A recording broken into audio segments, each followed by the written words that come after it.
Assalamualaikum warahmatullahi wabarakatuh. Alhamdulillah wa kafa. Wassalatu wassalamu ala nabil mustafa wa ala alihi wa sahbihi wa man sara ala naji waqtafa awabad. Allahumma inna a'udzubika min ilmi lan yanfa'. Subhanaka la ilma lana illa ma 'allamtana innaka antal hakim. Asyhadu an la ilaha illallah wa asyhadu anna Muhammadar Rasulullah. Allahumma sholli ala Muhammad wa ala ali Muhammad.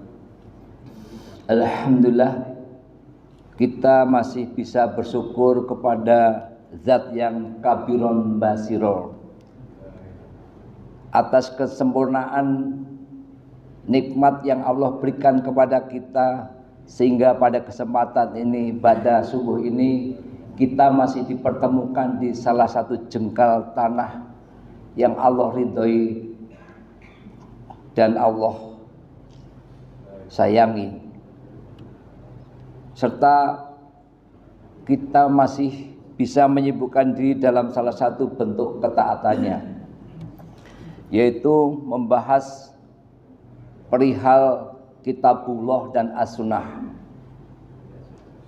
Dan dalam hal ini mengikuti salah satu penegasan Allah Jalla wa'ala di dalam surat 23 ayat 3, waladihum anil laqwi mu'ridun, dan orang-orang yang menjauhkan diri dari perbuatan dan perkataan yang tiada berguna. Inilah yang membuat kita bahagia, karena kehidupan kita tidak akan mampu merasakan kebahagiaan jika kita tidak bersyukur. Dan hati itu akan bahagia minimal ada dua, mempunyai dua sifat: asyukru binikmat wa asabru ala masaib. Oleh karena itu, kadang-kadang kita bersyukur, kadang-kadang kita bersabar. Salawat dan salam mari kita haturkan kepada uswatun hasanah kita, Nabi akhir zaman, Nabi Muhammad sallallahu alaihi wasallam, juga kepada kerabatnya, sahabatnya, para salafus soleh, tabi'in, tabi'ut tabi'in, dan kaum mukminin yang istiqomah hingga akhir zaman, termasuk diri kita yang berkumpul di salah satu Baitullah ini, yang selalu mengikuti para salafus soleh. Oleh karena itu, doa kita kepada mereka adalah ridwanullah alaihim. Dan apa yang kita lakukan ba'da subuh ini semoga menjadi pemberat pahala kita ketika kelak ditimbang di mizan Allah. Amin, Allahumma amin. Ikhwatul iman rahimakumullah. Hari ini tanggal 20 Ramadan. Artinya 20 hari kita telah lakukan, kita telah lalui. Dan ekspektasi kita, harapan kita bahwa semoga Allah menerima semua ibadah-ibadah kita, baik mahdoh maupun ghair mahdoh. Kemudian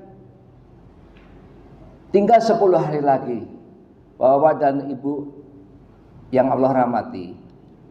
10 hari inilah yang menentukan, seperti telah disinggung di pekan yang lalu, bahwa di dalam kehidupan manusia ini ada 3 hari-hari yang paling berat dan paling baik. Pertama adalah 10 hari pertama di bulan Dzulhijjah. Yang kedua adalah 10 hari Muharram, bulan Muharram, yang identik dengan Nabi Musa. Dan yang ketiga adalah 10 hari terakhir di bulan Ramadan ini. Inilah saat kita ini akan melalui, dan insya Allah Bapak dan Ibu, marilah kita memakmurkan masjid ini. Kenapa? Insya Allah nanti malam kita ba'da maghrib sudah mulai iktikaf, di mana karena animo masyarakat terhadap iktikaf ini, kami mohon kepada Bapak dan Ibu untuk mendaftar. Sudah ada daftarnya, formnya sudah ada, tetapi tidak dipungut dengan biaya.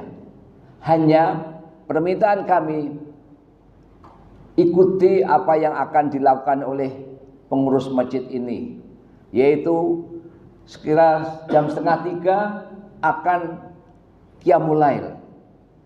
Lalu kita teruskan dengan kajian, kemudian jam 3:30 kita sahur, makan sahur. Lalu diteruskan dengan sholat subuh berjamaah, dan terakhir seperti biasa, insya Allah selalu ada kultum seperti ini. Nah, itulah poin-poin yang berkaitan dengan i'tikaf. Kemudian dari hal tersebut maka kita memahami bahwa 10 hari terakhir adalah hari yang paling berat dan paling baik bagi kita semuanya. Bapak dan Ibu yang Allah rahmati, Ramadan adalah Sayyidus Syuhur, penghulunya semua bulan. Ramadan akan segera berakhir. Akankah kita menjadi orang beruntung?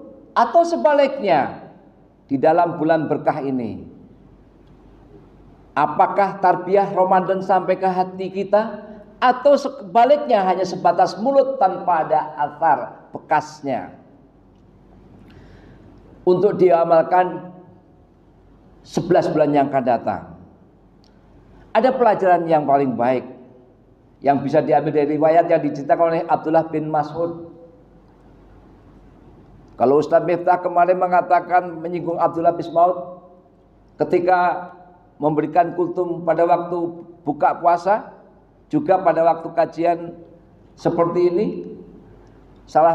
Abdullah bin Mas'ud adalah salah satu orang yang menikmati air yang dari tangannya Rasulullah SAW. Beliau juga murid dari Anas bin Malik. Beliau menceritakan ada seorang ahli ibadah selama 20 tahun. Orang ini sholat, orang ini puasa, orang ini sujud, orang ini tilawah, dan semuanya. Tapi suatu saat ada orang kedatangan seorang perempuan, dan dia berzina. Naudzubillahi min dzalik. 6 hari berturut-turut. Ketika dia menyadari bahwa perbuatan ini membuat Allah murka, bermaksiat kepada Allah, dia menyesal, dia menangis, dia lari dan tinggalkan rumah dan tempat ibadahnya yang dia bangun selama 60 tahun. Kata Abdullah bin Mas'ud, sebagaimana yang diceritakan oleh Rasulullah SAW, dia menyesal, dia berlari terus selama beberapa hari tanpa membawa bekal apapun kecuali pakaian yang ada di badan. Karena waktu dia capek, dia mendatangin salah satu masjid. Masjid itu dalam keadaan sepi, tidak ada jamaah yang di masjid itu. Maka ketika dia hampir pingsan, tatkala itulah qadarullah, Allah azza wa jalla mengirimkan orang yang membawa bungkusan berisi roti. Lalu orang itu memberikan roti kepada orang yang beribadah 60 tahun itu dengan bersinnya 6 hari berturut-turut. Jamaah rahimakumullah. Tidak ada need dan tidak ada want, tidak ada keinginan dan tidak ada kebutuhan pada saat itu kecuali apa? Makan roti saking laparnya. Ketika mau makan dalam keadaan sedih dan merasa bersalah, merasa hina, lalu Allah Ta'ala jalankan orang tua yang gemetar seolah orang lapar belum makan beberapa hari. Si orang tua yang itu datang melihat roti itu. Jadi ada seorang yang datang melihat roti itu, maka ahli ibadah selama 60 tahun yang berzina 6 hari lalu melihat rotinya dan dia berkata, saya ini orang hina, saya zina 6 hari, biarlah roti saya yang saya potong untuk orang tua itu dan saya akan berikan lebih banyak. Maka makanlah orang tua itu. Setelah itu Allah Ta'ala kirimkan malaikat maut, kata Rasulullah SAW, dan dicabutlah nyawa si ahli ibadah selama 60 tahun itu dan beribadah selama 6 hari berturut-turut. Maka Allah menghakimi, Ini pahala ibadahmu selama 60 tahun. Ini dosa zinamu selama 6 hari. Dan ketika ditimbang, zina selama 6 hari lebih berat daripada ibadah 60 tahun. Karena salah satunya bisa jadi karena banyak ujub di balik ibadah itu. Ini peringatan bagi saya, terutama juga jamaah yang lain, agar tidak selalu menghindarkan ujub, karena itu bujukan setan. Si Ahib ini, si orang yang ahli ibadah yang berkata, halatu, celaka, celaka. Namun Allah Ta'ala menyampaikan kepadanya, ada satu amalan yang belum aku timbang. Apa ya Allah Azza wa Jalla? Roti yang kamu berikan kepada orang tua dengan ikhlas, seraya kamu merasa sangat berdosa ketika memberikan roti itu, lalu roti itu ditimbang, zina 6 hari ditimbang, roti itu ditimbang, ternyata lebih berat dari zina 6 hari tersebut. Dan ternyata Allah mengampuni dosa si ahli ibadah ini. Inilah hakikat Ramadan. Ramadan penuh dengan ampunan. Maka ada 3 penegasan Rasulullah SAW berkaitan dengan ampunan ini. Yang pertama adalah man shoma Ramadan. Yang kedua adalah man qoma Ramadan. Dan yang ketiga adalah man qoma Lailatul Qadar. Bapak dan Ibu yang Allah rahmati, beberapa hari ke depan insya Allah kita akan mendapatkan Lailatul Qadar, hanya dengan syarat yang tentu, mesti dengan ilmu yang benar. Lalu di 3 penegasan Rasulullah ini, belakangnya redaksinya, narasinya sama, yaitu imanan wa ihtisaban ghufirallahu ma qaddamna bidzanbi, akan diampuni sedosa setahun yang lalu. Oleh karena itu, ini kesempatan Bapak, kesempatan buat saya, kesempatan buat Bapak juga Ibu semuanya. Lakukanlah ini yang terbaik, karena kita tahu apakah tahun depan kita masih bisa berkumpul di masjid ini. Maka kesempatan ini mari kita jangan lalaikan. Jamaah perindu surga rahimakumullah, seperti kita telah disinggung di depan tadi, insya Allah malam ini mulai iktikaf. Maka beberapa poin di bawah ini yang harus menjadi perhatian kita semuanya. Yang pertama, meluruskan niat dan semangat tetap terjamin terus menerus dalam 10 hari terakhir ini. Dalam hadis riwayat Bukhari nomor 2024 dan Muslim 1174 dari Aisyah radhiyallahu anha berkata, Rasulullah SAW biasa ketika memasuki 10 hari terakhir di bulan Ramadan, beliau berkata, beliau melakukan syadda mi'asarahu, beliau kencangkan sarungnya, bersungguh-sungguh dalam ibadah dengan meninggalkan istri-istrinya. Wa ahya lailahu, menghidupkan malam-malam tersebut dengan ibadah. Wa iqaza ahlahu, dan membangunkan keluarganya untuk beribadah. Itulah yang Rasulullah lakukan yang pertama kali. Kemudian yang kedua adalah menghidupkan malam Lailatul Qadar. Dinukil dari Imam Syafi'i dalam kitab Al-Um dari sekelompok ulama Madinah, dan dinukil pula dari Ibnu Abbas radhiyallahu anhu, dikatakan inna ihya'aha yasulu bi an yusoliyal isya'i fi jama'atin, menghidupkan malam Lailatul Qadar itu bisa dengan melakukan sholat isya berjamaah, yang tentu diteruskan dengan sholat taraweh. Wa ya'zimu ala an yusoliyah subuhi fi jama'atin, dan bertekad untuk melaksanakan sholat subuh berjamaah. Itulah salah satu poin kita bisa mendapatkan malam Lailatul Qadar. Dikatakan oleh Imam Malik dalam Al-Muwatta, Ibnu Musayyib mengatakan, man syahida Lailatul Qadar, siapa